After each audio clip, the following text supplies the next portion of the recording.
নেদারল্যান্ডসের মতো শক্তিশালী দল তারা কি কখনো কল্পনা করতে পেরেছিল তাদের পয়েন্টে ভাগ বসাবে জাপান? আর তাতে স্পষ্ট হয়ে গেল জাপান কেন এশিয়ার গর্ব। হ্যাঁ, জাপান কেন এশিয়ার গর্ব এবার টের পেয়েছে নেদারল্যান্ডস। প্রথমার্ধের পুরো ৪৫ মিনিট ছিল একেবারে গোল শূন্য।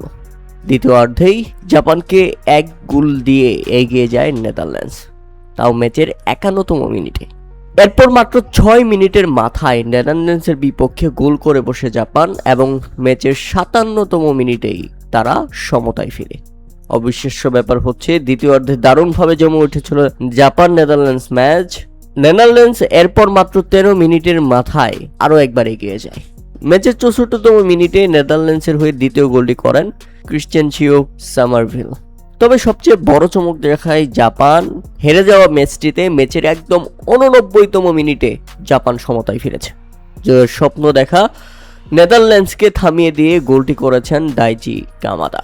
তাতে বোঝাই গেল জাপান হারার আগে কখনো হার মানে না। দুবার পিছিয়ে পড়েও ডাচদের বিপক্ষে সমতায় ফিরেছে জাপান। শক্তিশালী নেদারল্যান্ডসকে ২-২ গোলে রুখে দিয়েছে জাপান। হোয়াট এ কামব্যাক তাদের।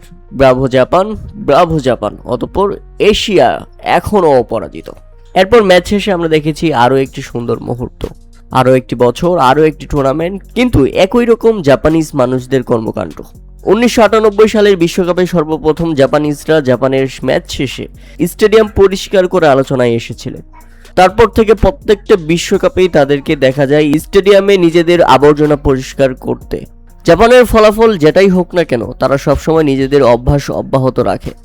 এজন্য এটা এখন এক প্রকার ট্র্যাডিশনে পরিণত হয়েছে।